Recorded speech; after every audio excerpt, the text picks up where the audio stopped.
Hello students, आज की class में आप लोग पढ़ने जा रहे हैं मोल अंश। ये रासायनिक इकाई का तीसरा इकाई है और ये मोल अंश का पूरा कॉन्सेप्ट मोल पर आधारित है। पिछले क्लास लेक्चर में आप मोल निकालने के लिए सीखे थे कि मोल कैसे निकाला जाता है। आज फिर मोल अंश पढ़ने से पहले आप पहले मोल निकालने के लिए पहले सीख लीजिए। तो मोल को कैसे निकाला जाता है। मोल का एक फॉर्मूला होता है और मोल को ए द्वारा रिप्रेजेंट किया जाता है, सूचित किया जाता है। मोल निकालने का फॉर्मूला होता है दिए गए भार में अणु भार से भाग देने पर मोल की प्राप्ति होती है। यानी मोल की संख्या बराबर दिया गया भार बटा में अणु भार या मोलर मास या आणविक द्रव्यमान भी कह सकते हैं। तो आपको यहाँ पर दिए गए भार में अणु भार से भाग देने पर मोल प्राप्त होता है। इसको समझने के लिए यहाँ दो एग्जांपल एक्सप्लेन किया जा रहा है। सबसे पहले आप समझ सकते हैं 10 ग्राम HNO3 का यहाँ दिया गया है, तो मोल में कितना होगा। तो इसके लिए सबसे पहले HNO3 का अणु भार निकालेंगे, आणविक द्रव्यमान निकालेंगे 1 + 14 + 16 × 3। तो यहाँ पर मॉलिक्यूलर मास आता है 63 और जब आप मोल निकालेंगे तो इस दिए गए भार में इस 10 ग्राम में 63 से डिवाइड करेंगे तो ये अब ग्राम नहीं मोल हो गया। इसी तरह से आप सेकंड एग्जांपल समझें 5 ग्राम CaCO3 मोल में कितना होगा। इसके लिए आप पहले मॉलिक्यूलर मास CaCO3 का निकालेंगे। Ca का एटॉमिक मास 40, कार्बन का 12, ऑक्सीजन का 16 × 3। तो इस तरह से टोटल आपका आता है 100। तो यहाँ दिए गए मास 5 में 100 से जो भी डिवाइड करेंगे तो आपको नंबर ऑफ मोल मिल जाएगा। यानी जिस अंदाज में आपके दिमाग में एक बात है कि ग्राम को केजी बदलने के लिए 1000 से 1000 से भाग देते हैं तो ग्राम किलो में बदल जाता है। ठीक उसी तरह आज के बाद याद रखिए हमेशा के लिए कि दिए गए मास में मॉलिक्यूलर मास से यानी आणविक द्रव्यमान से भाग देते हैं तो ये मोल की संख्या में परिवर्तित हो जाता है। तो ये था मोल निकालने का कॉन्सेप्ट जिसकी सहायता से हम लोग आज मोल अंश को समझ पाएंगे। तो मोल अंश क्या होता है, जैसा कि पिछले क्लास में समझाया गया था कि सॉल्यूशन किसी बाइनरी सॉल्यूशन द्विअंगी घोल के दो अवयव होते हैं। तो अगर कोई सॉल्यूशन दो कंपोनेंट से बनाया गया है, दो अवयव से बनाया गया है, तो घोल के किसी अवयव का मोल अंश उस अवयव के मोल की संख्या और घोल के कुल अवयव के मोल की संख्या के अनुपात के बराबर होता है। तो ये कैसे समझेंगे, तो इसको हम एक एग्जांपल के माध्यम से आपको समझा रहे हैं। ध्यान दिया जाए, यहाँ C6H12O6 ग्लूकोज के 90 ग्राम को जल के 120 ग्राम के साथ मिश्रित किया गया है। 90 ग्राम ग्लूकोज को 120 ग्राम जल में मिलाया गया है। तो घोल के प्रत्येक अवयव का मोल अंश ज्ञात करें। तो फर्स्ट ऑफ ऑल हमको इस ग्लूकोज का मॉलिक्यूलर मास निकालना होगा। तो ग्लूकोज का हम मॉलिक्यूलर मास निकालेंगे 12 × 6 + 1 × 12 + 16 × 6 टोटल आ रहा है 180। और यहाँ वाटर का भी मॉलिक्यूलर मास निकाल ले रहे हैं 1 × 2 + 16 = 18। अब हम पहले दोनों के लिए मोल की संख्या निकालेंगे। तो पहले ग्लूकोज के मोल की संख्या दिया गया मास कितना है 90। इस 90 में इस मॉलिक्यूलर मास 180 से डिवाइड करेंगे और ये हो गया मोल ग्लूकोज का। अब जल का मोल निकालने के लिए जल के दिए गए भार में इसके मॉलिक्यूलर मास 18 से डिवाइड करेंगे यानी अणु भार से, तो ये हो गया मोल। अब हमको अगर मोल फ्रैक्शन निकालना है ग्लूकोज का मोल फ्रैक्शन, आपको एक बात बतला दे कि मोल फ्रैक्शन को काई द्वारा रिप्रेजेंट करते हैं। ऐसे इसको कुछ लोग x से भी लिखते हैं, तो वास्तव में ग्रीक लेटर काई द्वारा ही सूचित किया जाता है। और यहाँ पर इस तरह से लिखने का मतलब हुआ कि मोल फ्रैक्शन ऑफ x यानी मतलब मोल फ्रैक्शन जो है यहाँ ग्लूकोज का निकाला गया है, तो मोल फ्रैक्शन ऑफ ग्लूकोज या ग्लूकोज का मोल फ्रैक्शन, ग्लूकोज का मोल अंश, तो जिसका मोल अंश निकालना होता है उसके मोल की संख्या यानी ग्लूकोज के मोल को हम सॉल्यूशन के टोटल कंपोनेंट की मोल की संख्या से डिवाइड करेंगे। सॉल्यूशन के टोटल कंपोनेंट कहने का मतलब यहाँ सॉल्यूट और सॉल्वेंट दोनों का मोल शामिल हो जाएगा। अगर हमको जल का मोल अंश निकालना है तो जल के मोल की संख्या में हमको सॉल्यूशन के टोटल कंपोनेंट की मोल की संख्या से डिवाइड करना होगा। तो इस तरह से मोल फ्रैक्शन दोनों कंपोनेंट का हम निकाल चुके हैं।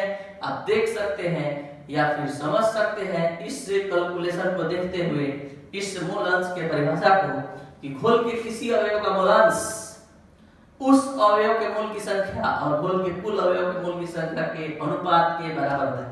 फिर से घोल के किसी अवयव का मोल अंश उस अवयव के मोल की संख्या और घोल के कुल अवयव के मोल की संख्या के अनुपात के बराबर होता है। तो इस तरह से जिस कंपोनेंट का मोल फ्रैक्शन निकालना है, जिस अवयव का मोल अंश निकालना है उसका मोल अंश upon total number of mole of component, मतलब घोल के कुल अवयव का मोल अंश। तो ये था मोल अंश का कॉन्सेप्ट। घोल के किसी अवयव का मोल अंश उस अवयव के मोल की संख्या और घोल के कुल अवयव के मोल की संख्या के अनुपात के बराबर होता है। इसे कार्य द्वारा सूचित किया जाता है, इसका मान गणितीय रूप में निम्नलिखित प्रकार से निर्धारित किया जाता है। अब इसको हम एक और एग्जांपल की सहायता से आप लोग को समझाने जा रहे हैं। अभी तक जो हम बताए उसमें इंपॉर्टेंट बात यही है कि मोल की संख्या निकालने के लिए दिए गए भार में अणु भार से भाग देंगे। दूसरा इंपॉर्टेंट बात कि जिसका मोल अंश सॉल्यूशन के घोल के जिस अवयव का मोल अंश निकालना है उसका मोल उसके मोल की संख्या में घोल के कुल अवयव की मोल की संख्या से भाग देने पर उस अवयव का मोल अंश प्राप्त होता है। आप इस बात को एक और एग्जांपल से समझ सकते हैं। अगर आप त्रिअंगी घोल के लिए बात करें, सपोज दैट 3 अवयव से घोल बना है A B C। A का मोल है 15, B का मोल है 20 और C का मोल है 30। अगर हमको ये डायरेक्ट मोल ही हम दिए हैं, अगर A का मोल फ्रैक्शन निकालना है तो 15 अपॉन 15 प्लस 20 प्लस 30। अगर हमको B का मोल फ्रैक्शन निकालना है तो 20 बाई 15 प्लस 20 प्लस 30। अगर हमको C का मोल फ्रैक्शन निकालना है तो 30 बाई 15 प्लस 20 प्लस 30। तो आप लोगों ने देखा कि जिसका मोल फ्रैक्शन निकालना है उसके मोल में घोल के प्रत्येक टोटल मोल की संख्या से डिवाइड किया जा रहा है। तो यही उस कंपोनेंट का मोल फ्रैक्शन कैलकुलेट करा रहा है। तो इस तरह से मोल फ्रैक्शन आप निकालेंगे। अब आपको बता दें कि ये घोल लिया गया है, इसमें WA ग्राम घुल्ले को WB ग्राम घोलक के साथ मिश्रित किया गया है और घुल्ले का अपना अणु भार Ma है और घोलक का अणु भार Mb है। तो दोनों का आणविक द्रव्यमान Ma Mb है और दिया गया भार WA WB है। तो आप समझ सकते हैं कि घोल के घुल्ले के मोल की संख्या का अगर हम बात करें तो हम तुरंत समझाए थे कि जिसका मोल निकालना है उसके दिए गए भार में अणु भार से यानी आणविक द्रव्यमान से भाग दें।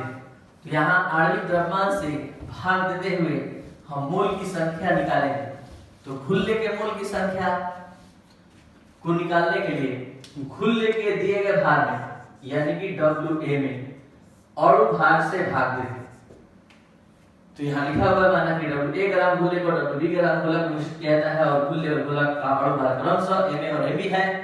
तो घुल्ले के मोल की संख्या WA बाई Ma और घोलक के मोल की संख्या हो गया WB बाई Mb। यहाँ Na घुल्ले के मोल की संख्या को सूचित करता है और यहाँ Nb जो है घोलक के मोल की संख्या को सूचित करता है। अब हम बात करते हैं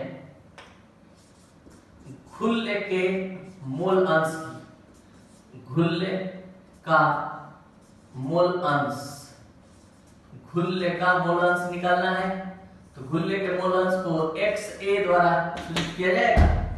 यहाँ पर ये हो जाएगा घुलने का मोल बटा में घुल के प्रत्येक अवयव कुल अवयव का मोल। तो यहाँ Na का मान हम रखेंगे WA अपॉन MA अपॉन ये हो जाएगा WA upon MA plus WB upon NB। तो इस तरह से आपका ये घुलने का मोल अंश निकला। अगर घुलक का मोल अंश निकालना है तो घुलक के मोल अंश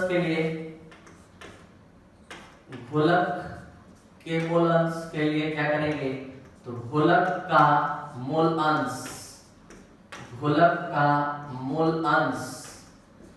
का मोल अंश XB इक्वल हो जाएगा NB upon Na plus NB। और अब Na NB का मान रख देंगे तो Na का मान हो जाएगा WA upon MA WB upon MB, क्योंकि घुलक का मोल है और यहाँ घुलने और घुलक के दोनों के मोल, तो दोनों का मान यहाँ रख देंगे। ये मान आप यहाँ देख सकते हैं, दोनों मान यहाँ दिया गया है। तो इस तरह से घुल और घुलक का मोल अंश यहाँ हम लोग निकाल चुके हैं। अब कुछ ऑब्जेक्टिव क्वेश्चन के लिए कुछ हम इंपॉर्टेंट नोट हर टॉपिक के एंड में दिया करते हैं, जिससे ऑब्जेक्टिव क्वेश्चन आपका कंप्लीट होता है। नोट नंबर 1 ये है कि इसकी कोई इकाई नहीं होती है, इसकी कोई इकाई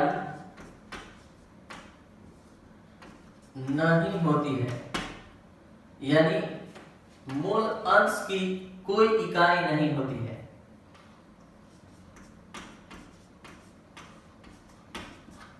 दूसरा, क्यों नहीं होती है? क्योंकि दोनों मोल का अनुपात है, यानी कि इसके फॉर्मूले में आप देखिए ऊपर भी मोल है और नीचे भी मोल है, ये डिवाइड होकर कट जाएगा, तो इट हैज नो यूनिट, इसका कोई यूनिट नहीं होगा। दूसरा क्या है? तो दूसरा है कि इसका मान ताप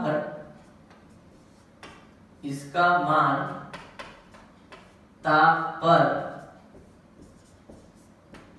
निर्भर नहीं करता है। क्यों नहीं निर्भर करता है?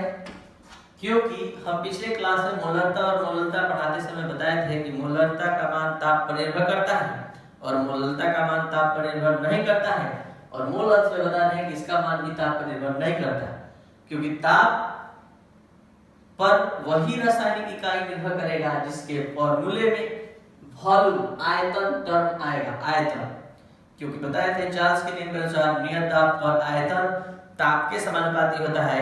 तो जब यहाँ आयतन का बात नहीं हो रहा है तो ये ताप पर निर्भर नहीं करेगा। नोट नंबर 3 है कि घुल्ले और घुलक के मोल अंश का योग 1 होता है। याद रखेंगे, ये आगे क्लास में इसका यूज होगा। ये द्विअंगी घुल के लिए सत्य है, बाइनरी के लिए कि घुल्ले और घुलक के मोल अंश का योग 1 होता है। इस बात को फुल एक्सप्लेन करके भी आप समझ सकते हैं।